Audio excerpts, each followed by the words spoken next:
Hey everyone, today we're going to unbox the HP 960 Ergonomic wireless keyboard, and I'm excited about this because my current keyboard is not ergonomic and I'm becoming more and more concerned about hand health. I think it's important. We spend a lot of time at the keyboard and I want to make sure that I'm not hurting my hands. So let's see what's in the box. So as expected, we have, nicely wrapped here, a keyboard. Let's take it out and check it out. So right away, this is very different. It is a split keyboard. I'm used to having all my numbers and letters line up. I'm assuming there's going to be a little bit of an adjustment phase to this. Another interesting thing is I'm used to stands back here. I'm used to having the back of it, my keyboard elevated, but in this one, the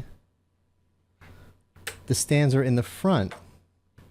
I don't know if you can see it there. So the front of it will be elevated. My hands will be in a downward position in addition to being split. I'm going to try it. I'm going to try it with and without the stands and see what's more comfortable. Obviously, I'm not going to be able to tell you what the deal is with this until I'm going to use this for a week or so and then finish this video. But this isn't all there is to it. There's another surprise in the box. So underneath the keyboard is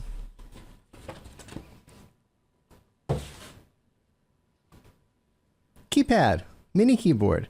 Now, I first saw this, I was like, wait a minute, I'm used to this being attached. This is different, this is strange, don't throw me off with new, different, strange things, what's going on here? But now that I think about it, I love this. First of all, I can do the old accountant thing. If I'm just adding numbers, I'm in Excel, I can just kind of hold this, which is pretty cool. If I like it traditionally next to my keyboard, the way my old keyboard was, I can put it down next to my keyboard. And if I'm not using it, sometimes days go by where I don't actually use the keyboard. Why is it taking up all the space on my desk? I could just put it in a drawer or lean it up against the monitor or something. So I love the flexibility of having the separate keypad. The only thing left in the box is the paperwork and the batteries. It runs on regular batteries. You just replace them. You don't plug it in. HP says the batteries in the keypad should last up to 6 months, but I'm going to leave it. There's an on and off switch. I'm just going to leave it turned off, so it should theoretically last longer than that. And HP's website says the batteries on the keyboard should last up to 2 years. And I noticed when I was putting in the batteries in the panel in the back, that's where they have nice little storing case for the USB dongle for connectivity. I'm actually going to leave this here because I also have an HP mouse universal dongle. I'm just going to use the same dongle from the mouse to connect the mouse and the keyboard. So the next thing is for me to just use this for a few days, a week or so, and tell you what I think. 1 week later. Okay, so I know I look a little different than the first half of this video. I changed the camera settings so that I look a little less orange. And it's been more than a week. It was supposed to be a week. It's been more than a month. Things have been busy at Let's Do Video. There's plenty of fresh content on the YouTube channel. Please check it out. But I've had a lot of time to spend with the keyboard, and there's 4 things that I want to share with you. First, the most important, I want to talk about my thoughts on the ergonomics of the keyboard itself. Second, I want to share what I think after using the detachable keyboard for a month. Third, we have to talk a little bit about the Microsoft CoPilot button. And fourth, just something I noticed on the website. Not really important, but I just kind of feel like talking about it. So let's start with the main event, which is the ergonomics of the keyboard. What makes it ergonomic is the split key design and the fact that the front of the keyboard is raised as opposed to the back of the keyboard. Now, starting with the split key design, I did have an adjustment period. For the first few weeks, I was making more typos than usual. Not so much that I was like, okay, I can't deal with this, I need my old keyboard back, but I did notice more than usual. And then I noticed that the typos were mostly with the P's, the Q's, the 1s, and the 0s, the pink keys. What was happening was, out of habit, I was still trying to type like this. And those keys are out of reach. The keyboard is like this. It's designed to be reached like this. So if you're trying to use the keyboard like this, you're going to have typos with your P's and your Q's. And that was actually kind of a good thing because it forced me to start typing like this. Well, and if you put your hands, lower in the keyboard position like this or like this, what feels more natural? What feels less stressful? I'm not saying I was having issues before, I needed help, I was in pain, I was fine, but just if you think about it, this is more comfortable. And after a few weeks, I was able to adjust to it and the typos went back to the normal level of typos. The next thing that makes it ergonomic is the raised front. I was tempted to not use the flaps, to leave it flat, because it just really seemed weird, because even having it flat seems weird. I'm so used to the back being raised. I mean, back to the days of typewriters, the back row of keys was higher up. I'm used to a keyboard facing me. But when you think about it, when you look at the level of your hand, you know, your elbow is generally at or a little bit higher than your keyboard, depending on how high your seat is. What looks more natural, having the front raised the way this keyboard is, or having the back raised the way it is traditionally? Why would I think that this is a more comfortable, more natural way to type than this? So I gave it a shot. I engaged the back, I engaged the flaps in the front, and I thought it was going to be really weird and uncomfortable and an adjustment. I thought it was going to be worse than adjusting from this to this, but no, there was no adjustment at all. It was all in my head. It looks weird to me still, but it didn't affect my typing. There were no more typos on it. Final thoughts on the ergonomics of the keyboard itself. Well, it wasn't like I was having hand pain when I typed before, so I can't say, you know, it magically cured me. This is a miracle keyboard. But I was afraid of adjustment, and the adjustment wasn't bad at all. And intuitively, it does seem like this is more comfortable than this, and this is more comfortable than this. So I do believe in the ergonomics of there. I do believe the ergonomics are there. My fear was the adjustment, and the adjustment wasn't bad. Next, let's go on to the keypad. Now, I like this right out of the box, but there are a few things after using it for a month that make me like it even more. First is the way it's balanced. It tips this way, so I'm able to lean it against my monitor. It takes no space. Well, it takes this much space on my desktop. I'm very conservative at my desktop space. It takes almost no space on my desktop. It's never tipped over. It's never been in the way. It's right there where I can grab it.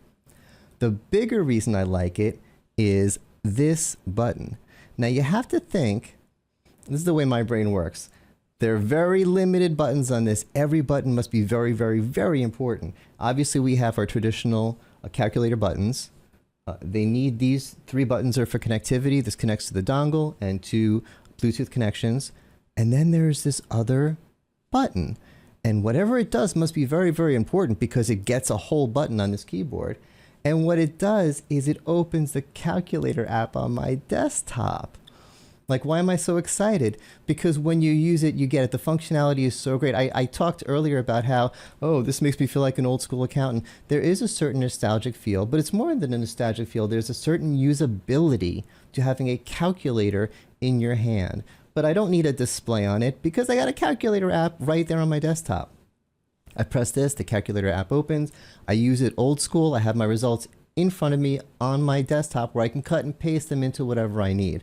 Okay, maybe I'm too excited, but I don't know. This little button makes me love this little device. Okay, next I want to talk about the Microsoft CoPilot button.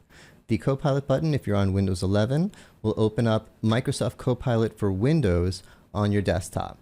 Now, I want to say how this relates to HP and how this relates to Microsoft. Relating to HP, as a consumer and as a Microsoft Windows user, I want their keyboards to be Windows keyboards. Whatever Microsoft requires or says it needs to be a Windows keyboard, that is exactly what I need HP to make for me.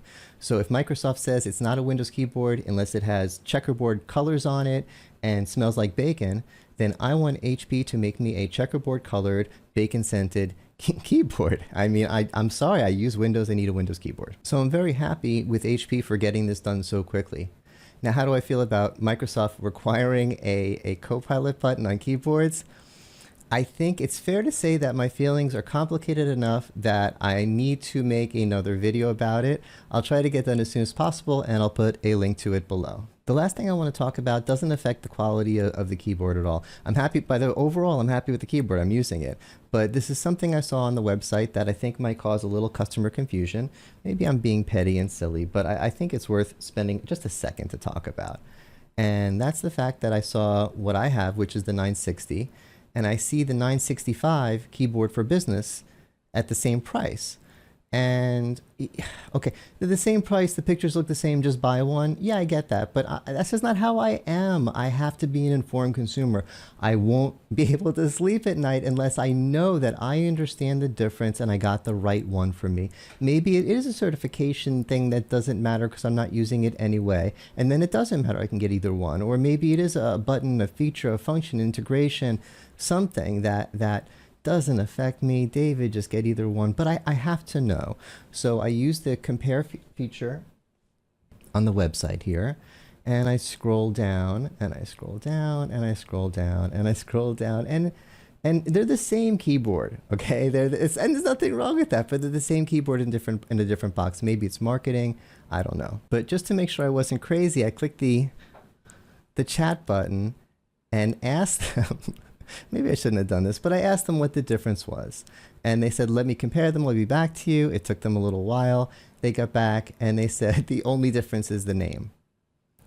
And yes, I should have let it go there, but I had to say, so wait, they're literally the same keyboard in different boxes? Which there's nothing wrong with that. There's a lot of companies that do that. It's called marketing. It's fine. But maybe the way I phrased it made it hard for them to answer. So they were like, they're different keyboards with the same functionality. Okay, so they're different names, but the same keyboard functionality. At this point, let it go, David. But I had to do one more.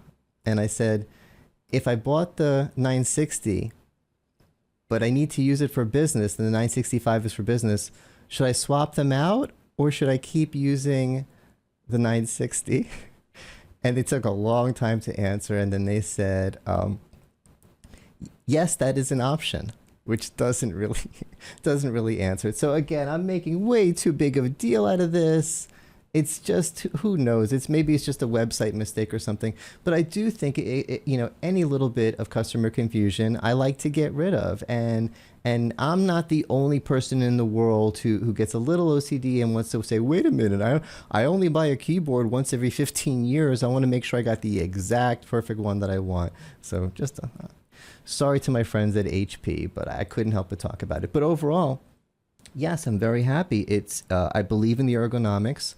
I'm over the adjustment period. There were a few things I thought that were going to be weird about it that are not weird at all. I'm comfortable, and I actually love the little keypad with the magic calculator button. All right, if anyone has any questions, please leave them below in the comments. I hope this was helpful. Please like and subscribe.